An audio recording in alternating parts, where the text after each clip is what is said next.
La Vidourle va sortir à l'intérieur de Sommières. Vous devez prendre toutes les mesures concernant les biens et les personnes. 8 septembre 2002, l'alerte retentit dans Sommières. Ici, on a l'habitude des caprices du fleuve, on leur a même donné un nom, les vidourlades. Alors, dans le calme, les habitants se préparent à la montée des eaux. Puis on enlève tout, parce que sinon, dans 2 minutes, il est là. Hein. Alors bon, si on veut qu'il n'y ait pas trop de dégâts, on est obligé de faire ça. C'est un peu tôt cette année, mais... Des précautions qui s'avèreront dérisoires au regard de cette inondation. En quelques heures, la crue monte de 3 mètres et engloutit tout. Du jamais vu depuis 1958.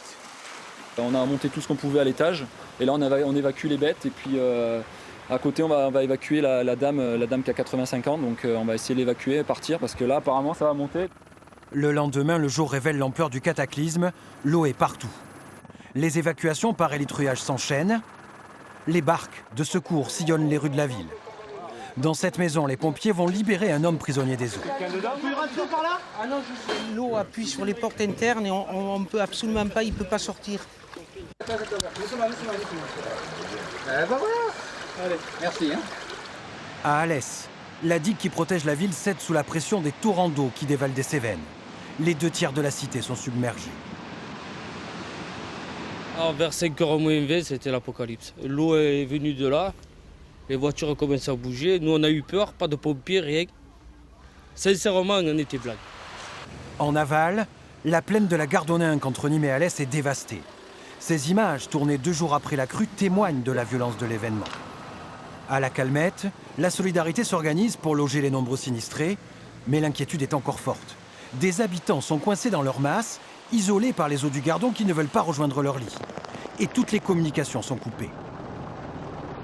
Il a dit qu'il avait 1 mètre d'eau et qu'il allait se débrouiller pour sortir. Et depuis, nous n'avons plus de nouvelles. Le bilan est dramatique dans le secteur d'Alès et de la Gardoninque. On déplore 9 victimes, dont 2 enfants et leur père, emportés par les eaux à Rousson. Mais c'est ici, dans le Gard rhodanien, que le bilan est le plus lourd. 11 victimes en tout. Avec Aramon comme ville martyre, 5 personnes sont décédées dans le village. La digue qui protège la cité a cédé et a plongé les habitants dans une nuit d'apocalypse. Il était 10h quand on m'a averti, je m'apprêtais à aller me coucher. J'ai pris la voiture et je suis montée dans la colline. J'ai tout laissé, j'ai pris mon sac, c'est tout. Oui, c'est ma maison. Oui, en effet. 3 mètres d'eau dedans, donc il n'y a plus rien. En tout, les inondations du Gard du 8 et 9 septembre 2002 ont fait 22 victimes et plus de 800 millions d'euros de dégâts.